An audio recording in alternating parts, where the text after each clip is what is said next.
फिर तुमने क्यों ढीला कर दिया? अल्लाह के नबी, जब आपने अपने चचा को रोते हुए देखा और पैरों की बेड़ियों को टाइट देखा तो आपकी आंखों में आंसू आ गए। मैंने सोचा कि चचा की तकलीफ देखकर आपकी आंखों में आंसू आ गए, इसलिए मैंने ढीला कर दिया ताकि आपको आराम से नींद आ जाए। आपने फरमाया मोहब्बत का होना एक अलग बात है, रिश्तेदारी की बुनियाद पर मोहब्बत पैदा हो जाए ये अलग बात है, लेकिन मोहब्बत की वजह से इंसाफ का मर्डर हो जाए ये दूसरी बात है। तुमने मेरे चचा के साथ पैरों की बेड़ियों को ढीला कर दिया है, लेकिन और दूसरे लोग जो काफिर हैं उनकी बेड़ियां टाइट ही हैं, ये बेइंसाफी है। तुम्हारा काम यह था कि अगर मेरे चचा की बेड़ियां ढीली कर रहे हो तो सबकी बेड़ियां ढीली करते, और सबकी नहीं कर सकते तो मेरे चचा की पैरों की बेड़ियों को भी ढीला नहीं करते। क्योंकि तुमने इंसाफ का मर्डर क्यों किया? फिर आपने हुक्म दिया फफअलू कुल्लुहुम मुसारा, जब तुमने मेरे चचा की बेड़ियों को ढीला कर ही दिया है तो जाओ अब सब जितने काफिर हैं उनकी बेड़ियों को भी ढीला कर दो। यही इंसाफ है। मेरे चचा को नरमी दी जा रही है, अगर नरमी मेरे चचा को दी जा रही है तो सबको दी जानी चाहिए।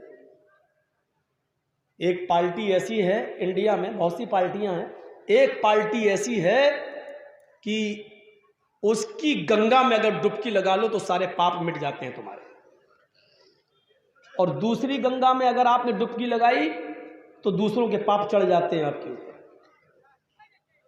आपने देखा है हमारी कौम का एक लीडर ऐसा है जिसके ऊपर मुर्गी चोरी तक का केस लगा हुआ है, अंडे की चोरी, जबकि वो यूपी गवर्नमेंट का कैबिनेट मिनिस्टर भी रह चुका है, उसके ऊपर अंडे की चोरी, किताब चोरी का केस लगाया है।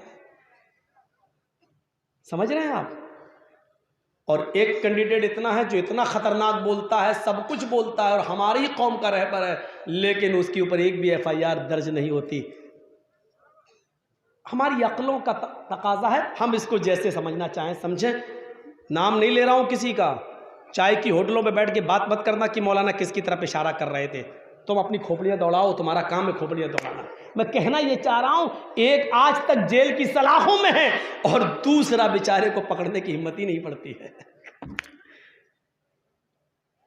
ये सूरत है, ये हाल है। डुबकी लगा लो, लेकिन यहां ये हाल है, सब कुछ मेरे हाथ में, फिर भी क्या कह रहे हैं? नहीं, इनकी पैरों की बेड़ियों को भी ढीला कर दो। इंसाफ सबके साथ। आओ तो मैं एक और रुख दिखलाता हूं, आओ तो मैं एक और तरफ लेके चलता हूं। कुरान करीम की चौथी आयत लेकर चलिए। बहुत प्यारी आयत पढ़ने जा रहा हूं और इसमें आपको पता चलेगा कि देखिए इस्लाम इंसानियत का कैसा दर्स दे रहा है। वला तसुब्बुल्लज़ीना यदऊना मिन दूनिल्लाह, वला तसुब्बुल्लज़ीना यदऊना मिन दूनिल्लाह फयसुब्बुल्लाह अदवन बिगैरि इल्मिन। तुम दूसरों के बुजुर्गों को गाली मत दो। अल्लाह ताला क्या कह रहा है? वला तसुब्बुल्लज़ीना यदऊना मिन दूनिल्लाह, तुम उनके बुजुर्गों को गाली मत दो जो अल्लाह के अलावा दूसरों की इबादत करते हैं, यानी मुशरिकों के बुजुर्गों को गाली मत दो, काफिरों के और मुशरिकों के बुजुर्गों को गाली मत दो। क्यों मत दो? फयसुब्बुल्लाह अदवन, वो अल्लाह को गाली देंगे। तुम उनके बुजुर्गों को गाली दोगे तो जवाब में वो तुम्हारे अल्लाह को, तुम्हारे रब को गाली देंगे दुश्मनी में। फयसुब्बुल्लाह अदवन, दुश्मनी में वो गाली देंगे, बिगैरि इल्म, और जिहालत की बुनियाद पर गाली देंगे।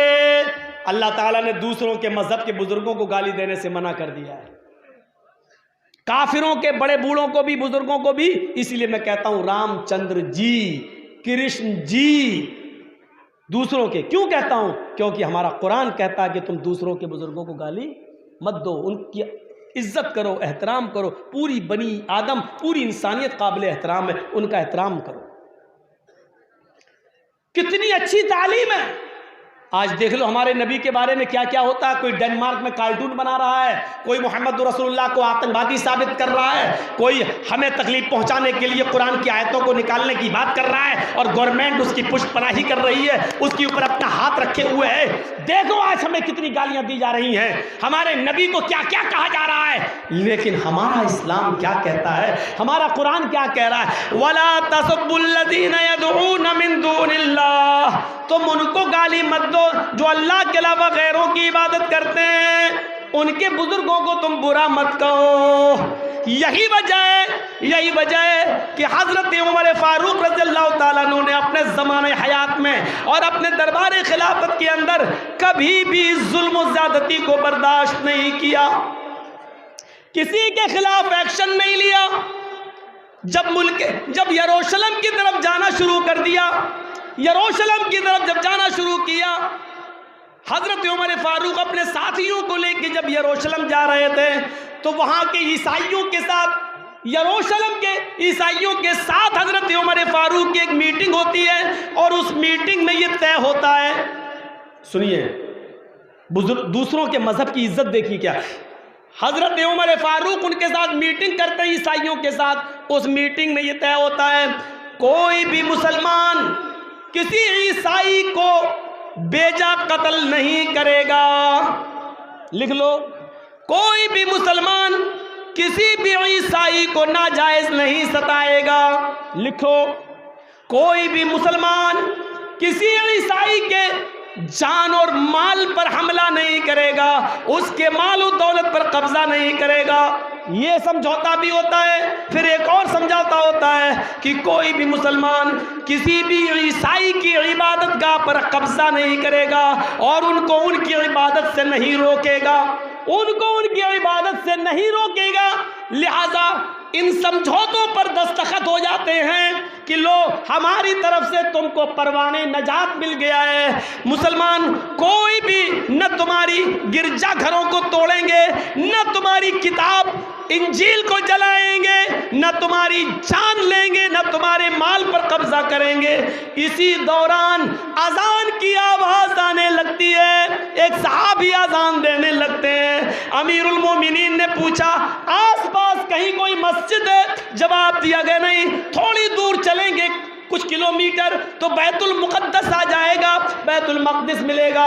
हज़रत उमर ने कहा लेकिन वो तो दूर है, मुझे तो अभी नमाज पढ़ना है। ईसाइयों ने अपना गिरजा खोल दिया। ओफो, मंजर देखो, समझौता हो चुका है, ईसाइयों ने अपना गिरजा खोल दिया। अमीरुल मोमिनीन, आपकी इबादत का वक्त हो गया है, नमाज का टाइम हो गया है, हमारे गिरजा में कोई मूर्ति नहीं है, आइए और इस गिरजा में नमाज पढ़ लीजिए, आइए हम इस गिरजा को धो देते हैं। उन्होंने धो दिया और चटाइयाँ बिछा दी। फरमाया अमीरुल मोमिनीन आइए और नमाज पढ़ लीजिए, आपके साथी आपके पीछे नमाज पढ़ लेंगे। हजरत उमर ने कहा शुक्रिया आपका। हजरत उमर ने वुजू बनाया, सहाबा ने वुजू बनाया, चटाइयों पर सहाबा खड़े हो गए, किबले की तरफ चेहरा कर लिया। हजरत उमर फारूक ने एक सहाबी से कहा इकामत कहो, उन्होंने इकामत कह दी, अल्लाहु अकबर अल्लाहु अकबर अशहदु अल्ला इलाहा इल्लल्लाह। इकामत हो चुकी। हजरत उमर फारूक नमाज पढ़ाना चाहते हैं, अल्लाहु अकबर कहकर नियत मानना चाहते हैं कि कुछ ख्याल आया जहन में, ऐसे देखा, कहने लगे कि चटाई उठाओ। उन्होंने भी अपना मुसल्ला उठाया, सहाबा से कहा चटाई उठाओ और गिरजा के बाहर निकलकर बियाबान खेत में चटाई बिछाओ। खेत में चटाई बिछाई गई। हजरत उमर ने वही मुसल्ला बिछाकर नमाज पढ़ा दी, गिरजा में नमाज नहीं पढ़ी। बाद में ईसाई आए और कहने लगे अमीरुल मोमिनीन हमें खुशी थी कि आप हमारे गिरजा में नमाज पढ़ने के लिए गए थे, लेकिन क्या बात है आप हमारे गिरजा में चटाइयाँ भी बिछ चुकी थी, नमाज के लिए भी खड़े हो चुके थे, फिर अचानक आप निकल आए और यहाँ अगर आप नमाज पढ़ने लगे, क्या हमारा गिरजा नापाक था? नहीं, तुम्हारा गिरजा पाक था, तुमने उसको धो दिया था, तुमने चटाइयाँ बिछा दी थी, तुम्हारा शुक्रिया, फिर आपने उसमें नमाज क्यों नहीं पढ़ी? हजरत उमर ने कहा मैंने ये सोचकर उसमें नमाज नहीं पढ़ी कि आए उमर आज अगर तूने इस गिरजा में नमाज पढ़ ली और कल तेरा इंतकाल हो गया तो बाद में आने वाले मुसलमान कहीं इस गिरजा को मस्जिद न समझने लगे और तुम्हारे गिरजा पर कब्जा करके इसको मस्जिद न बना ले, ये ना कहने लगे इसमें तो हजरत उमर ने नमाज पढ़ी थी, वो पहले मस्जिद थी। मैं इस डर से तुम्हारे गिरजा में नमाज नहीं पढ़ा कि बाद में आने वाले मुसलमान कहीं तुम्हारे गिरजा को मुसलमान मस्जिद तसव्वुर करके तुम्हारे गिरजा को गिरा न दे।